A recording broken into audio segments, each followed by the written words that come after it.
up, everybody? Justin here to do my Slammiversary 15. 15 years of TNA Impact Wrestling. 15 years. Tonight was Slammiversary 2017 pay-per-view. 15-year anniversary for Impact Wrestling, whatever you want to call them. Global Force Wrestling, Impact, TNA, whatever you like calling them, you should call them that. I still understand they're rebranding, I guess, as Global Force Wrestling, but they're still going to call their show on Pop Impact Wrestling. But I guess they're going to be called Global Force Wrestling from now on. So, there it is. I think it's a good idea that they want to rebrand because the Impact Wrestling name, TNA name, is really damaged. And they need a fresh start. So it was a good opening video of the pay-per-view. Showed a lot of past stars that were in TNA, Ric Flair, Kurt Angle. A lot of X Division guys, AJ Styles. And three wrestlers, a part of Impact, or I don't know what to call them, Global Force Wrestling, Impact, whatever. I'll just say, I guess I'll call them TNA still. Even though I hate that name, it's stupid. So 3 guys. James Storm, on the very first ever TNA pay-per-view in 2002. He was on the first show. And he was on this show, like 15 years later, he's on this show. Good for him. He's a TNA original. Sanjay Dutt, he wasn't a part of the first show, but I believe he came in 2003. And low-key, he was part of the first ever pay-per-view, and he was a part of this Slammiversary 2017, 15 years later. So it was a good opening video package. I enjoyed it. Got me kind of excited for Slammiversary because before it started, I wasn't excited for it. First match is for they didn't mention it as for the Impact tag titles, but it was. They just mentioned it as for the Global Force Wrestling tag team titles. They had a graphic show up said Global Force Wrestling tag titles. There's a 4-way. And before this match started, there were the presidents of AAA Wrestling Company in Mexico, AAA Noah, Pro Wrestling Noah in Japan. And I think the other company was called Crash Lucha. I think that's their name. Or maybe the other president was from CMLL. I'm not sure. And then you had the president from Impact Wrestling. I forget the guy's name. Ed Norholm or something like that. So the fatal four-way dance kicked off the pay-per-view. LAX defending their tag titles because they're double tag champions. They're Global Force tag champions and they're Impact tag champions. Even though the Impact tag titles still, I believe, say TNA on them. I think it was the same tag titles that the Broken Hardys held, and it had the letters TNA on them. So LAX defending against the team from Noah, Pro Wrestling Noah, team from AAA. The team from AAA, I believe, was Garza Jr. and Laredo Kid. They were the team from AAA. The team from Japan Noah was, what was the guy's name? Mara Fuji. I think his name's Mara Fuji. His name was Mara Fuji. And his partner was Ismanol or something like that. Apologize for that stupid noise. It was in the other room. So this was a fatal 4-way tag titles. It was action-packed. It was very good. It was a pretty long match. There was a lot of action, a lot of high flying, a lot of dives. It was pretty awesome. LAX wins and retains the tag titles. They're tag champions for both Impact and Global Force Wrestling, so LAX still the champions. They retain. And then after the match, Conan got on the mic, cut a pretty funny promo talking about the same thing he said a couple months ago. And then he goes, LAX, we got you up on your feet or something. We got you up like the little blue pill gets you up. That was pretty funny. He said something like that. So LAX retains. I was happy to see them retain. The team of LAX is Santana and who's the other guy? I don't remember the other guy's name in LAX, but they're both good. Homicide was on the outside of the ring with Conan and with that female member of LAX. I forget her name. So then we go to Joseph Park backstage. Joseph Park with JB in a backstage segment. Joseph Park tells Jeremy Borash that tonight our match is no disqualification. JB doesn't like that. He's scared to death. He starts yelling at Joseph Park, why is it no DQ? Are you kidding me? Why'd you make it no DQ? Who made it no DQ? He's like screaming, yelling, I can't be in a no DQ match with Scott Steiner, stuff like that. So the second match of the pay-per-view up next was, by the way, I'm going to change my predictions I wrote down here because I went 6 for 2, 6 for 2, 6 wins I predicted right. Or 6 matches I predicted right, and 2 matches I predicted wrong. So my record for predictions is Slammiversary 2017. I went 6 for 2. If you predicted the pay-per-view, leave a comment under this video and tell me what your predictions were. Mine, I went 6 for 2. So the second match was D'Angelo Williams, NFL running back, but the guy's still a free agent. I think he's 34 years old, so I don't know who's going to sign him. Not many teams want a 34-year-old running back on their team. They don't really need a 34-year-old running back. So D'Angelo Williams and Moose are up next against Eli Drake and Chris Adonis. If you don't know who Chris Adonis was, he used to be Chris Masters in WWE. So this was a fun tag match. I enjoyed it. It was pretty fun.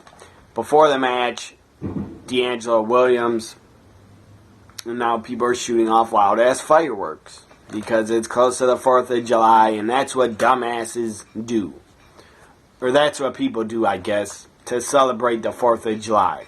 Acting like idiots, shooting off really loud, illegal fireworks.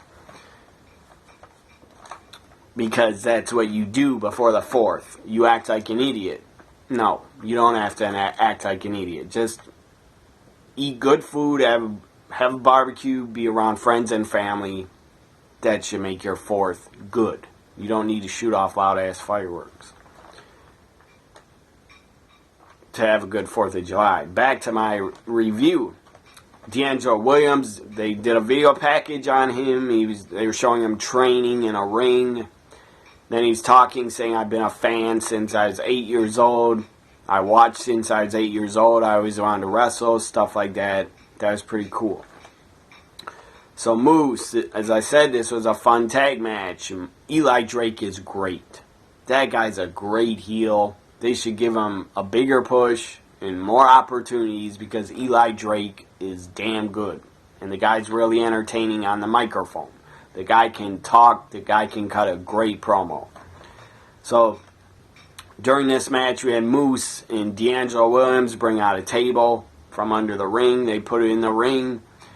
Moose gets put on the table at one point, and then he gets off the table. D'Angelo Williams, when Moose was laid out on the table, Eli Drake went up to the top. He was going to jump on him, but D'Angelo Williams pushes off Eli Drake. He takes a bump to the floor.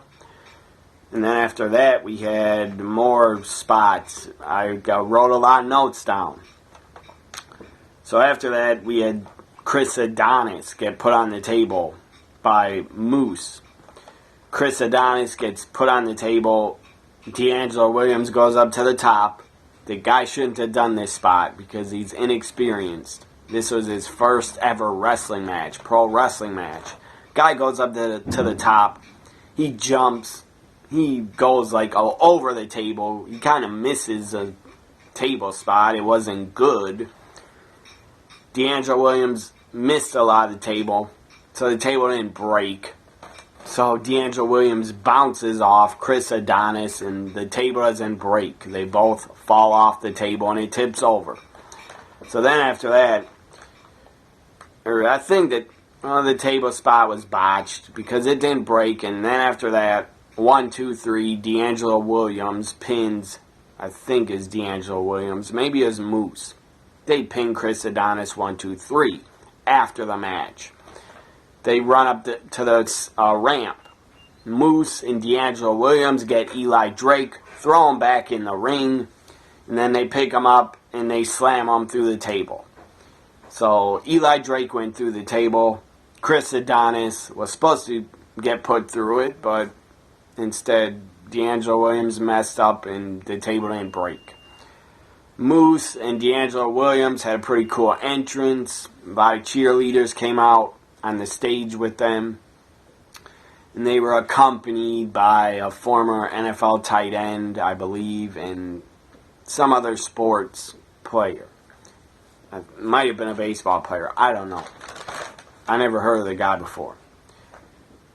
So, as I said, Moose and D'Angelo Williams defeated Eli Drake, Chris Adonis. It was a fun tag match, I thought.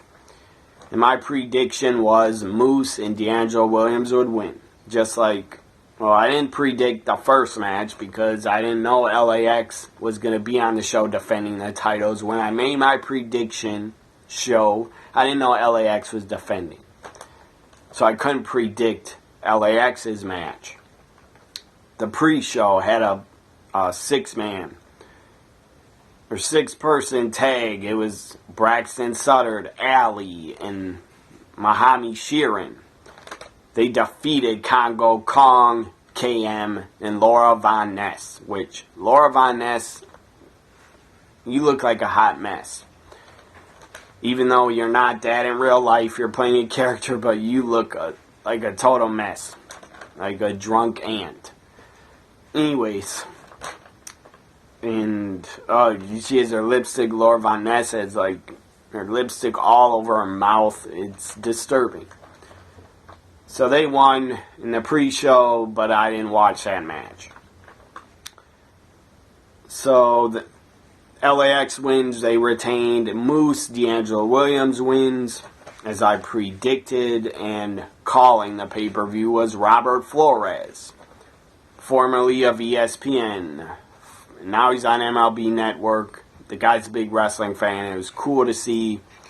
And it was good to hear Robert Flores call Slammiversary. The guy's 1,000 times better than Josh Matthews. And Robert Flores has never called wrestling shows before. The guy's never done commentary before for anything. For any indies or any other companies on pay-per-view. So for Robert Flores' first time calling a wrestling pay-per-view, the guy's a big fan. I know that. He's a big fan of pro wrestling. Robert Flores did very good. The guy did very good. Again, he's 1,000 times better than Josh fucking dumbass douchebag Matthews. Way better than him. So then Don West was with him calling the pay-per-view. It's good to hear Don West's voice again on pay-per-view. That guy, I think he's close to 60, might be over 60. That guy still has a ton of energy. And Don West in his commentary actually hyped the pay-per-view up better and made the matches better. So up next we had, what was next? It was a strap match with a video package, a good video package with music. between EC3, James Storm. Good video package to hype up their strap match. So before I go on, I'm gonna go to my Twitter poll and see what everybody thought of Slammiversary, how they voted. I can't, what the hell? Here it is.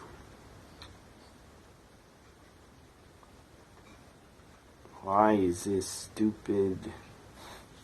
Anyways, I can't see the results.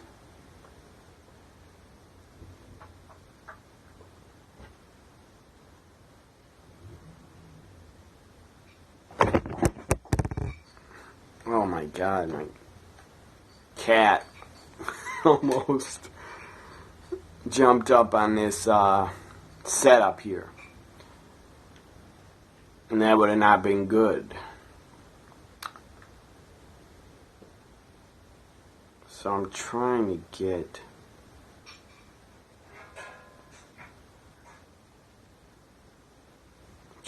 get my Twitter poll results. I can't get it. Anyways, who cares? Can't get on this phone. I would have to be by a computer to see the results. Oh well. When I looked, I think people voted between, I think, C minus, or B. That's what was winning, I believe. It's not a big deal. You want to see my Twitter poll results for what people thought of Slammiversary, go to @WWE NXT Guy and you'll see the poll results. When I asked everybody to rate Slammiversary 2017. So back to the strap match. James Storm, EC3, have a lot of notes on it because of what EC3 did to James Storm a couple weeks ago on Impact, where he tied him up to the bottom rope and he whipped him over and over and over with the leather strap. He beat him many times with the leather strap. So James Storm got some revenge tonight because James Storm, first EC3 got some handcuffs out and it backfired because James Storm handcuffed EC3 to the top turnbuckle so he couldn't get away. And James Storm went to town, beat the shit out of EC3, whipped him like a government mule, just whipping him over and over with the leather strap. He just kept going over and over and over, 32 shots. Because EC3 whipped James Storm on Impact, 31 times? Well, James Storm did it 32 times. Whipped him with the strap over and over and over on his back. Just beat him. Just unleashed. James Storm unleashed hell on EC3's back with the leather strap, and it was pretty awesome. 32 shots. 32 times. EC3 got whipped with the leather strap. His back is going to be sore as hell for probably the next week. The guy's probably, if you touch that, he's probably going to sting like hell. Who knows? Maybe his back's, when he went backstage, his back probably started bleeding. So 32 times EC3 gets whipped with the leather strap as he's handcuffed to the top turnbuckle. But then EC3 takes the strap, he takes it off, and then he takes off the strap, pushes James Storm into the ring post. So James Storm is knocked out. Outside the ring, he's laid out. Gets back in the ring. EC3 tries to hit his finisher, but it's counter, last call super kick to EC3. But then after the last call super kick, James Storm just falls down. I'm sure he's selling. Unless this wasn't part of the show. Maybe he wasn't supposed to fall down. But after the last call super kick, James Storm just falls down. And the guy's not moving. The guy's not getting up. The announcers start saying he fell down because of the ring post shot he took. And maybe the guy, I don't know, maybe he passed out. Maybe he fainted. I don't know. But I think it was just selling. So then Storm is out cold. He's not moving. EC3 picks him up. As I said, Storm can't get up. He's not moving. The ref is checking him. The ref is telling EC3, just pin him. Just pin him. Get it over with. End the match so you can bring the EMTs in to check on Storm. Because the guy looks unconscious. But again, I think it's part of the show. So he's out cold. EC3 picks him up. Hits a face buster. And then EC3 pins him 1, 2, 3. EC3 wins the strap match. He should have won.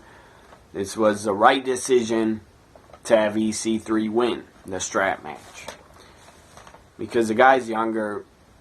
The guy's still the future of Impact. Is EC3. You can still build around him. James Storm, the guy's a veteran. The guy's a legend in TNA. So Storm should be putting guys like EC3 over. So EC3 wins, and I predicted he would. So next we had... What was next?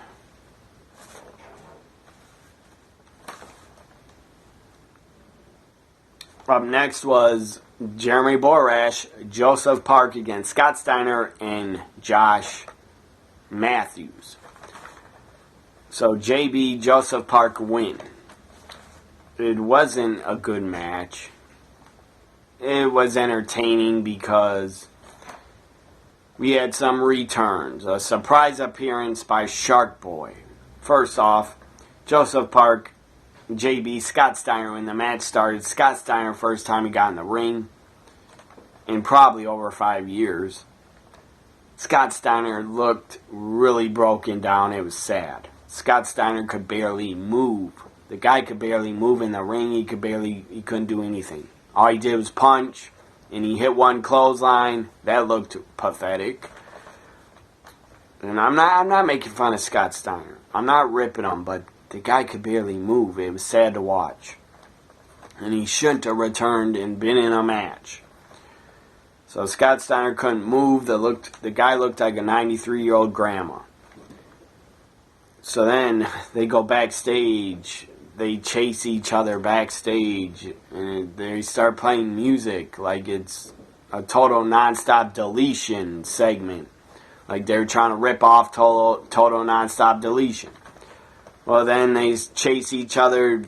Josh Matthews is chasing JB into Universal Studios, I guess, the water park. I know they have roller coasters also, but JB falls in a swimming pool. Or maybe got pushed. I don't remember. But JB falls in a pool. Then stupid Josh Matthews does a dive on top of him in the pool. That was kind of funny. And then Shark Boy shows up out of nowhere. Shark Boy's underwater because why not? He's a Shark Boy. That was pretty funny to have him swimming underwater. Shark Boy attacks. Josh Matthews underwater is biting him on his ass. Like he can bite through his mask. I don't get that, but it was still funny. Because Shark Boy can't bite you. Because the guy's a mask on. So Shark Boy under the water made an appearance that added a lot to the match. And then who else appears backstage holding up a Abyss mask? Father James Mitchell. James Mitchell shows up. It was great to see the guy. He was in TNA for a long time. Back in 2002, 2003. Father James Mitchell. I'll take you back to 03 or 02, 03. Where he had his group, the New Church. That was good stuff. Where he had the New Church and he was their manager. And then Father James Mitchell had a feud with Raven. And Vampiro was brought in. Back in, I believe that was 03. So, what else happened in this match? James Mitchell returned. Shark Boy returned. I don't know if it was for a one-time appearance. I don't know. They could show up again, maybe on Impact. I say keep James Mitchell around and have him manage Abyss again. So, anyways, By the way, James Storm, after the match, he was checked on by EMTs. The guy looked really injured. He wasn't barely moving. And then he got help to walk outside the ring to the back. James Storm could not walk on his own. He needed help to go to the back. So I hope James Storm is okay and the guy was just selling. So back to the Josh Matthews, Scott Steiner, JB, Joseph Park match. Then back inside the ring, JB got beat down, was put in the Steiner recliner by Josh Matthews, and Shark Boy's music hits. Shark Boy comes out. He got a big pop, did Shark Boy. He comes out. Shark Boy gets beaten up.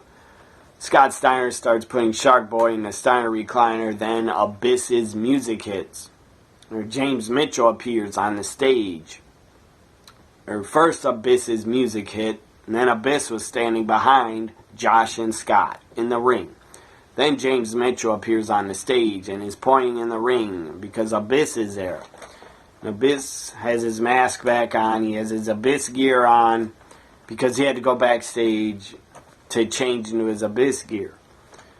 So then after that, thumbtacks are tossed down on the mat by Abyss out of the thumbtack bag, and this was so great. I was so happy to see this. Josh Matthews gets black hole fucking slammed. Black hole slammed on thumbtacks. I loved that. I loved it. That was one of the best things that happened on Slammiversary. That was great. Great to see Josh Matthews. I just wish you would have had your shirt off so your back and your skin could have felt those tacks go inside your back.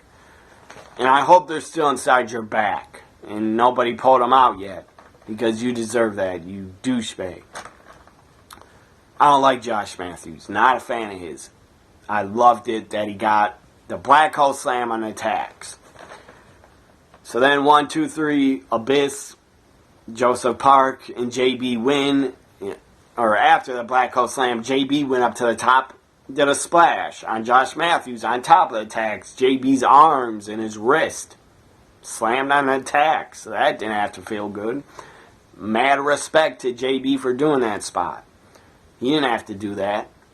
But JB loves the business. You can tell Jeremy Borash, the guy loves the business. And I don't care if Josh Matthews loves the business. He got what he deserved tonight, being slammed on tacks. I just wish if he stays around in Impact or Global Force Wrestling, I hope Josh Matthews gets slammed on tacks every single night that he's in the wrestling business. He should be slammed on tacks. So Abyss, JB win, and Shark Boy and James Mitchell returned. That was fun to see and cool to see. Up next we had, let's see what was next. Up next was the Full Metal Mayhem mixed tag match. Eddie Edwards and his wife Alicia taking on Davey Richards and his wife Angelina Love. So it was two married couples beating the hell out of each other in this Full Metal Mayhem matchup.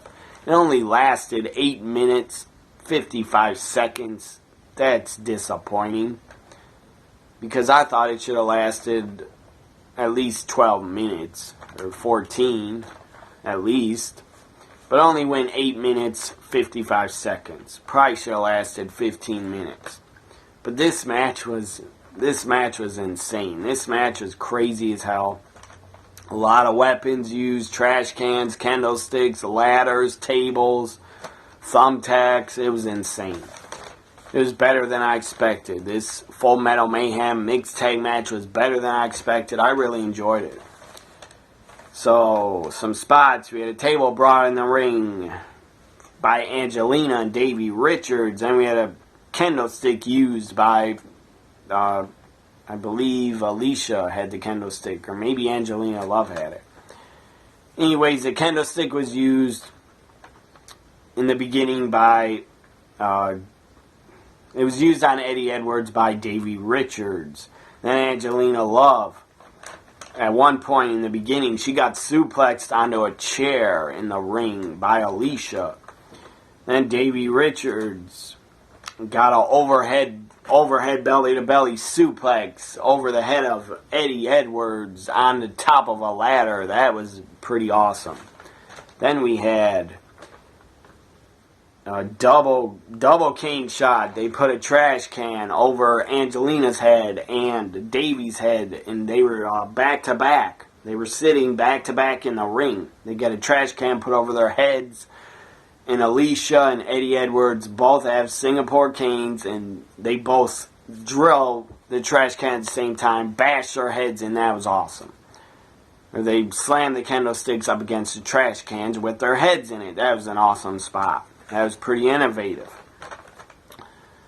So then we had Angelina Love get out a plastic, or I think it's not plastic, but I don't know what you call it, cardboard, or it was just a cup. It was a small cup.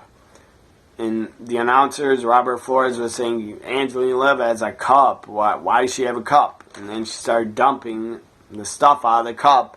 And it was a cup of thumbtacks. A cup of thumbtacks. Then they open Eddie Edwards' mouth and they start pouring the thumbtacks in Eddie Edwards' mouth. And then Eddie Edwards, I believe, is super kicked. I think he was super kicked. Yeah, he's kicked in the mouth by Davey Richards with thumbtacks in his fucking mouth. That was insane. But I honestly believe that those thumbtacks were not real, because if they were real, that is dangerous as hell. And if I ran a wrestling company and booked a company, I would not use real thumbtacks to go in somebody's mouth. That is stupid. But I enjoyed the spot. I loved it. I guess they probably do use real thumbtacks in someone's mouth if this was CZW, but it's not. It's Impact. So that was, even if they were fake tacks, that was still an awesome spot. So then after that, Eddie Edwards gets back up. They're fighting on top of a ladder. Eddie and Davey fighting on top of a ladder. Table set up right by the ladder. Eddie puts Davey through the table off the ladder. That was awesome. 1, 2, 3. Eddie Edwards and his wife Alicia win. Very, very good Full Metal Mayhem match. I just wish it was longer. So next we had, trying to read these notes here. We got a lot of writing. It's all pushed over on top of each other. All my writing on my notes. Up next was the X Division Championship, low-key challenging Sanjay Dutt. Low-key challenging Sanjay Dutt. 2 out of 3 falls for the X Division Championship. And they mentioned low-key was on the very first pay-per-view for TNA. That's damn impressive that 15 years later, low-key can still go and the guy is still in his prime. And Sanjay Dutt, that guy can still go too, and he's still in his prime, in my opinion. They both are. They're both great wrestlers, great X Division wrestlers, great talents. So Low-Key, during the match, started selling that he injured his ankle. I really thought he injured it. And then he leaps up to the rope and does his finisher. I can't think of what it's called. A jumping kick off the ropes. He did that after selling that his ankle was injured. Anyways, Low-Key wins the first fall. Sanjay Dutt comes back, of course, ties it up. Sanjay Dutt wins a second fall. The third fall goes to Sanjay Dutt. Sanjay Dutt wins and is still X Division champion. That was the right decision. That was a good call, and I'm happy for Sanjay Dutt that he's still the champ. So, I'm trying to look at all these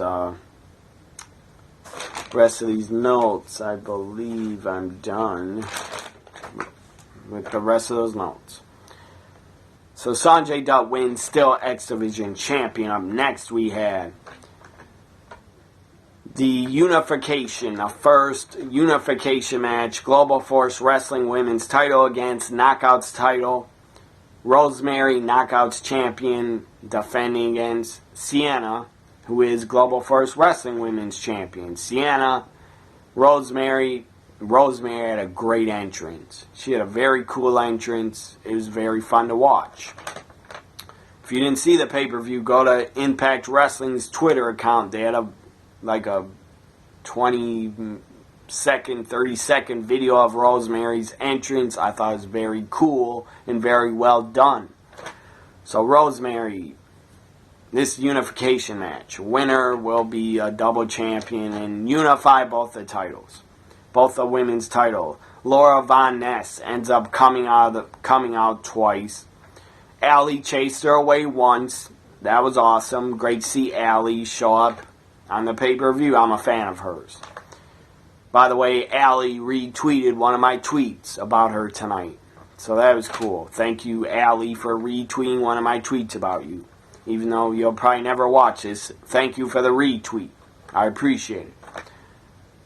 So then Laura Von Ness, after she's chased away from ringside, we had Rosemary at one point go up to the top rope, do a dive off the top to the outside on top of Sienna. That was pretty awesome. And Rosemary, oh, I love her. I love her to death. She's a great character. And she plays her character to perfection. That Rosemary character is fantastic. I think she should be the Rosemary character for the rest of her career. It's that good in my opinion. I like Sienna too, but I really like Rosemary. She is great. So Rosemary does that dive off the top to the floor, taking out Sienna. Laura Von Ness comes back out to the ring to interfere, and she pulls the referee out of the ring when he was about to count to 3, and Rosemary was going to win. But Laura Von Ness had to interfere, pull the ref out of the ring. So then after she did that, I believe Allie then came out and chased her away, I think. Or I don't remember. Or no, Sienna went to the outside. Now I remember. Sienna went to the outside and told Laura Von Ness, get out of here, I don't need your help, leave. So Laura Von Ness left on her own. Or I think she left on her own the first time. Then she came back, and then Allie chased her off. The second time she came back, I believe Allie came out with a kendo stick, chased her around the ring, and chased her out of the arena. Out of ringside. Anyway, Sienna wins. I thought she might, but I still predicted Rosemary, because I'm such a fan of Rosemary. Such a fanboy of Rosemary. I had to predict her to win. But Sienna wins. Sienna, Global Force Wrestling, Impact Wrestling, double champion now. Unified the titles. I think the knockout title is going to go away for the Global Force Wrestling Women's title. It probably will. So congratulations to Sienna. She's very good. And now she's a double champion. And she's an undisputed women's champion. So up next we had the final match of the night, the main event. The main event where Lashley was with his MMA team and King Mo. Stupid King Mo had to be at ringside with Lashley. Lashley, the Impact Wrestling World Champion, defending against Alberto El Patron in the Global Force Wrestling Global Champion.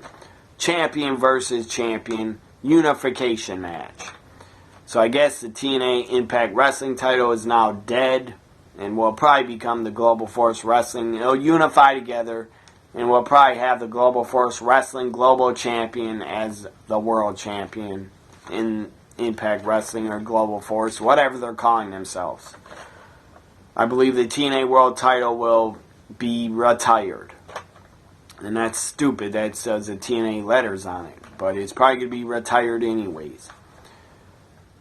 Alberto should really throw that TNA title in the trash, in my opinion, and burn it. Because TNA's dead. So then earlier in Slammiversary, Dutch Mantel was trying to get a hold of Bruce Pritchard, talking on camera, saying Bruce isn't here yet. He's supposed to be here. It's a pay-per-view. And then Karen Jarrett is talking to Dutch, saying, why isn't he here? Please find out where he is. And Dutch called him on a phone and says, Bruce, please call me right away. Where are you? What's going on? I don't know what the deal is with that. It's probably a storyline. Maybe Bruce Pritchard will be revealed on Impact that he was kidnapped. I don't know.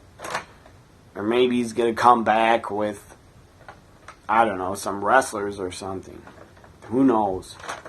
But I'm sure it's a storyline. Because if Bruce Pritchard was really missing and he didn't attend the pay-per-view and he was supposed to, I don't think Dutch Mantel would be broadcasting that on pay-per-view. I don't think he'd be sharing that with all of us. So main event time, Alberto, as I said, Global Force Wrestling Global Champion, is a very good main event. It was very good. It was a good match. Alberto had his family at ringside with him. He had his father and his brother, I think, one of the guys in the masks, in the lucha mask, because they both had masks on. One of them was his brother or father. And Lashley had his King Mo and his MMA team in his corner. Very good match, as I said. Alberto did a dive at one point. He did a dive through the second rope. The guy landed on his head. Landed on his forehead, landed on his face. That could have ended really badly. That dive could have ended badly. Alberto could have really... The guy could have landed on top of his head, became paralyzed. But he landed more on his face. But that was an insane dive through the second rope because he hit his face on the floor or near the guardrail. So the finish, Alberto goes up to the top. Lashley's holding onto the top rope and he's dangling his back across the second rope, holding onto the top rope. And then Alberto goes up to the top rope, hits a double foot stomp. 1, 2, 3. Alberto El Patron is the undisputed Global Force TNA Impact World Champion. Alberto wins. He has unified the titles. Alberto El Patron wins. I expected it. That's why I predicted Alberto would win. So Alberto wins. As I said, my final predictions, I went 6 for 2. 6 for 2. My final grade for Slammiversary 2017, my final grade for Slammiversary 15 would be mostly all the matches were pretty good. All the talent worked really hard, you could tell. They were busting their ass. So I'll give Slammiversary 15, I'll give it... I don't like that Rosemary lost. I don't like that at all, but she did. I'll give Slammiversary 15, I'll give it a B. I was going to say C+, but I'll give it a B, and I'll tell you why I give it a B.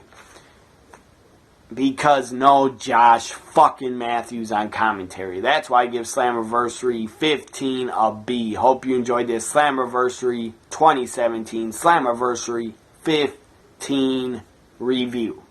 Follow me on Twitter at WWE NXT Guy. Like, comment, share, and subscribe. I enjoyed Slammiversary. It was better than I expected. That's why I gave it a B. Whatever grade you gave it, tell me the grade you gave it in the comments. Bye for now, everybody.